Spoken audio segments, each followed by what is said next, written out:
Good morning, everyone, and welcome to the Sirius Report. Well, Paul, as Russia methodically moves across the Ukrainian frontier, rhetoric still continues from U.S. and European circles of the inevitability of a grand war against Russia. Yeah, absolutely. And the bottom line is Europe, or the idea of Europe going to war with Russia, is utter nonsense. And we're going to explain why that's the case, because there are many angles to this. And one of the principal ones to start with is there is this misconception amongst people that somehow if Europe was, let's just for argument's sake say they did, and then we'll explain obviously why they won't. But let's just assume they did go to war with Russia. And all the problems they would experience in trying to do that weren't there. It was just they were able to march in and do this into Ukraine. The problem with that idea is that people think that's how a war between European NATO countries and Russia will start. They'll start with, to coin a phrase, pistols at dawn. Then it'll be into ground warfare, and they'll have a war for a few months, and then decide who's actually wins on that basis. That is never how a war will work with Russia, who is a nuclear power, who regards Ukraine as an existential matter. And if NATO countries in Europe got involved, that's on a whole different level of existential. And in that situation, it's inevitable that at some point that conflict, if it was to play out that way, which it never will, would end up in a nuclear war. So who's going to wait to find out which side presses the button first, so to speak? No one. So Russia's response to NATO countries amassing forces and putting them into Ukraine and then starting to fight with the Ukrainians would be to say, well, we're not going to get involved in any ground warfare. We'll just go and instigate a nuclear war on all the countries involved in NATO in Europe. And that is why, just on that basis alone, it will never happen, because there is this misconception. And the fact that people spend so long talking about the Europeans amassing 300,000 forces to fight the Russians and they'll outnumber them just proves that people do not understand how the reality of war would play out, because this is not Ukraine, which is existential enough as it is. But when you add in NATO countries, in the true sense where not all this, well, we'll have a few hundred officers assisting the Ukrainians. We're talking about a proper implementation of a joining a conflict in the true sense of the word. That's an entirely different situation. So Russia would regard that as a total and utter red line, and they're not going to wait to find out what happens with regards to some ground warfare situation, because they don't know what the other side has the capability of doing. So they would immediately say, well, let's just cut to the chase and we'll go with the nuclear option. And then we can ask questions after that. And everybody in Europe knows this.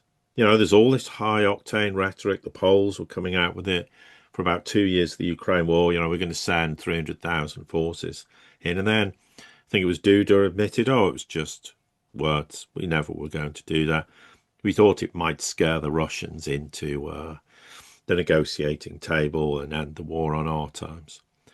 And then when, of course, the Russians ignored it because they knew it was nonsense, then they backed off and never mentioned it again. And that's the whole point. People need to stop also hearing comments made by various people who are on the periphery of the war or associated with it in a government sense, making statements that have no basis in reality. It's happened for 3.5 years on and off, a little less so now. But occasionally still comments are made. They don't mean anything. They're just words. Because as well, when push comes to shove, as far as the Americans are concerned, they're going to do nothing. If Europe decided to do something as harebrained and idiotic as that, they would just turn around and say you're on your own because they don't want to go to war with Russia. Russia doesn't want to go to war with them because they're both nuclear powers. The only time they would do so was if Russia fired nuclear weapons at the United States, which it will never do, except if America fired them at Russia, which it will never do either. The whole point of nuclear weapons is to act as a deterrent, so nobody ever fires them because the price of doing so is the destruction of humanity in ways no one can comprehend. And you made the point, Ken, before we came on air to discuss this.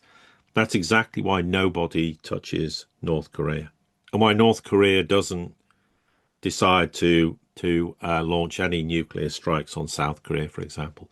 North Korea has them. It's a deterrent. The Americans are never going to invade North Korea or fire a single missile at them. Why? Because they then know that North Korea's response will probably be a nuclear attack. And they don't want that. Nobody wants that. So that, for me, is the initial point worth making. And then I'll come on to the other reasons why, even if Europe wanted to fight a war, it wouldn't be able to do so. But I thought that, for me, is a good starting point, and I'll give way to you, Ken.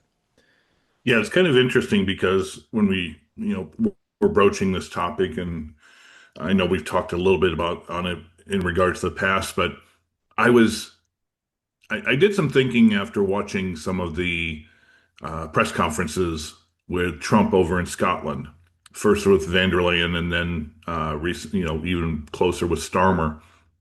And Trump did not create this new policy uh, based on planning.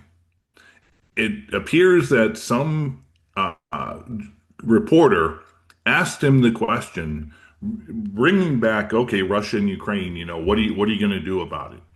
And all of a sudden, President Trump, just off the cuff, makes a new policy out of thin air because he had already talked about the 50 days. I'm going to give them 50 days and we're going to evaluate and see what's going on. And you hadn't heard a single thing coming from the president over the past 2 weeks since that policy came into being. And in reality, I think it was just one of those like 50 days, that's 2 months, like, get it out of sight, out of mind. Well, somebody brought it up. Now all of a sudden, he's feeling threatened. Oh, I'm not the great leader and controller of everything on the planet that I should be. So now all of a sudden he says, oh, I'm giving him a deadline of 10 to 12 days from today, out of nowhere. And he even made the point that, well, if they don't create a ceasefire and stop the fighting, then it's most likely NATO will start using long range weapons to hit Moscow, their infrastructure, their military bases. So right there, just off the cuff, he has put Europe on the front lines of nuclear annihilation, just from his arrogance of having to respond to be, I'm in control of everything that's going on. And it's that type of rhetoric, honestly, that, Russia is smart enough, intelligent enough to realize that it's just all BS. But there's a number of different individuals out there who will take this frontline rhetoric, this Baghdad Bobian, you know, garbage, and spin it to as an acceleration or a escalation of the United States or NATO or Europe getting involved in the Ukrainian conflict. And I think that's, it used to be a point where world leaders measured their tone and their rhetoric and their words very carefully, especially during the Cold War, because any small thing could be seen as provocation. But today, almost everything that is put out there is wild, hyperbolic sensationalism that, 30, 40 years ago could have seen, missiles launch and the end of the world. So it's a fascinating dichotomy when you take a look at this, and even simple things like, the news, the news cycle. Hey, the United States is suddenly, for the first time in 15 years, sending nuclear weapons over to the UK.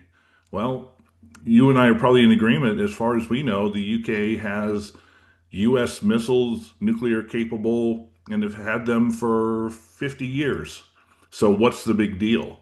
But it's all about trying to increase the provocation and either make a perception of strength or a perceived threat for a nation that, of course, has the pardon me, bulldog Medvedev, who who can slice and dice them with his own rhetoric just as quickly. Yeah, I think the important point to make there is, though, it's not a provocation in the sense they're going to do this. It's to try and unnerve the Russians and make them think, oh, maybe they're serious about this. Maybe it, and or as well, just for domestic consumption to make the public think, oh, there's something serious about this. This is why we have to spend trillions of dollars on missiles and new technology to protect ourselves from a bogeyman that doesn't really exist. It's that as well. It's not we're ever going to use them. It's just high octane rhetoric. And like saying about using missiles to strike Moscow, that isn't NATO countries doing it because this has been said many times. Then someone goes, oh no, that was misinterpreted. What we meant is we'd give Ukraine the weapons. And then you find out the weapons they give them can't reach Moscow. They can reach 300 kilometers away. So it all just turns out to be yet more high octane rhetoric, mainly for public consumption in the West, to make us all believe that Russia is this bogeyman who could nuke us in 5 minutes' time, and therefore we have to keep spending obscene amounts of money arming ourselves up for a war that will never happen.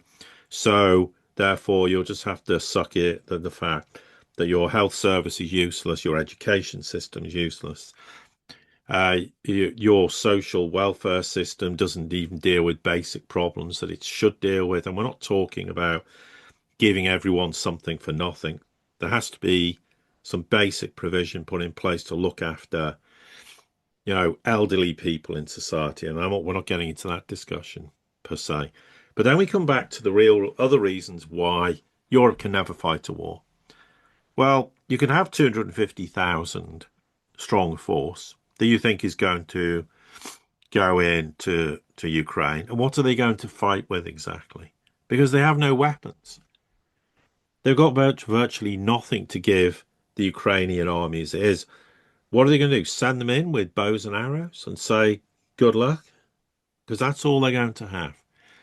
This is why they are in a situation where the United States is going to Europe. Well, if you give them some of your Patriot missile defense system, then at some point in the future we'll replace them. When we can actually manufacture weapons, when the Chinese eventually relinquish control over rare earths and allow us to have it for military use. Because at the moment, that's not allowed. So the United States can't manufacture a whole bunch of weapons that the Europeans would need to fight a war they're never going to fight. So that's another very clear example of the fact that, as far as I'm concerned, and this may be deemed a bit of a wild statement, you can't fight a war without guns. I mean, it's so ridiculous to think otherwise, but people just assume that if someone says we're going to send 250,000 forces into Ukraine, which someone said on and off maybe 100 times in the last 3 years, it never happens because they've got nothing to fight with. So the other thing is, where are you going to recruit these people? Half of them have never seen a battlefield in their life. They've never got the training for it. A lot of these countries, their military is so small now. What you can do, start having to have conscription. Can you imagine that flying in European countries? Absolutely not. That's a surefire way to end the war in 5 minutes. So if you don't have any capability to fight a war, you can't fight a war even if you're trying to pretend you want to. The other thing is Europe is bankrupt. Europe is trying to find ways, creative ways, to try and give Ukraine more money. So first they were like, well, we'll just use Russia's assets. And then someone went, you can't do that. If you do that, the consequences will be devastating, apart from the fact you're in breach of international law. Talk about destroying the euro overnight and collapsing the eurozone. Everyone will pull their money out of it. But then they have to find creative ways. So, well, we'll collectively pool money and finance it. But they haven't got any money to finance anything, which is back to that point about the US EU trade deal, where Europe's going to spend hundreds of billions of dollars buying energy they can't afford to, and invest in the United States when they've got no money to invest. So a war costs huge amounts of money. They can't finance it. So they can't finance a war. They can't get the weapons to fight a war. They haven't got the military personnel to carry out a war. And they're also not going to fight a war because it will just descend rapidly, and not within weeks or months, within a day, maybe a few hours, where it descends into a full-blown nuclear war. Because if you're sat there as a Russian, you're going to go, well, I'm not waiting to find out if, what the other side might do. The other thing is with regards to the other side, because the Americans are never going to get involved. If Europe wants to get incinerated, that's their problem. Forget Article 5, then the other problem is that Europe is not going to be allowed to utilize American nuclear weapons without the Americans' permission. Now, if the Americans give them permission to use it, then they've just entered the war, and Russia then has the right to incinerate the United States. So let's think about what the consequences of that will be. America will go, forget it. We're not giving you permission. You're not using them. There's no Article 5. We're not going to come in like the US cavalry coming over the hill to save you. That's not going to happen either. And these are all very, very obvious points that when people make these sensationalistic headlines about, oh, Europe's going to go to war, they're going to send 250,000 men into Ukraine, and they're going to defeat the Russians. Really? I mean, bearing in mind Russia's fighting an SMO, not a war. They would immediately declare war. So if they do that, what do people imagine is going to happen to Ukraine? There's not going to be any of this, well, we have to be careful, what we bomb in Kiev. The whole of Kiev will be a target.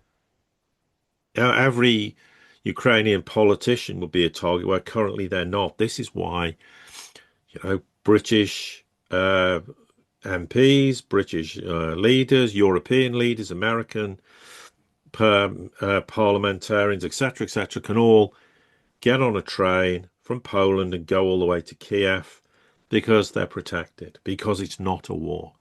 If it was a war, then that would no longer apply either.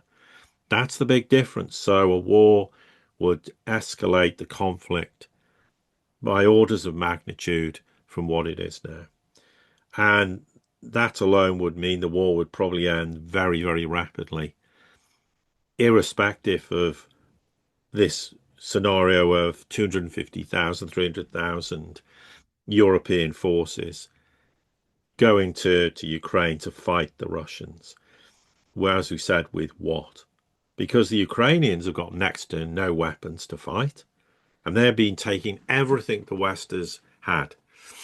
The West is running bare, they're running on fumes. So if they've given it all to Ukraine and Ukraine hasn't got enough, how is another 250,000 forces, whatever it is, have any weapons to fight the Russians in a war that would never be fought that way anyway? But you get the point. We're overemphasizing things, but it's just to point out how utterly ridiculous these statements are.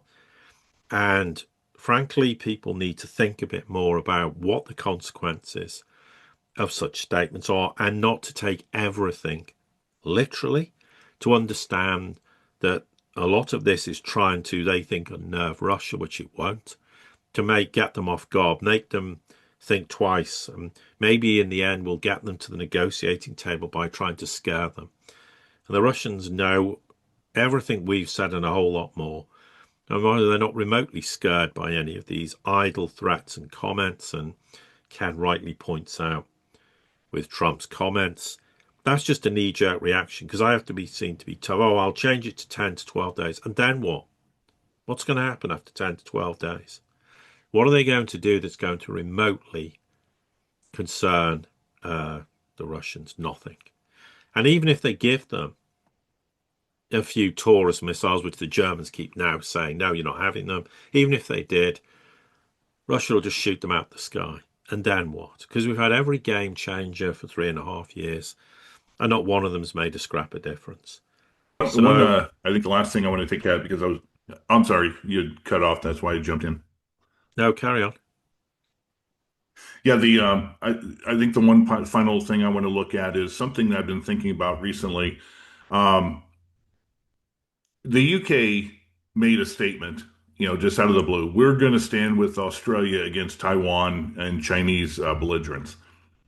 More and more, I am seeing the rhetoric that is coming from the leaders in regards to war, whether it's taking on China, Russia, whomever, is really just a way to mask the internal problems that are arising in many of the European and even up to a point the United States, the internal problems, domestic problems that they really don't have a way to address.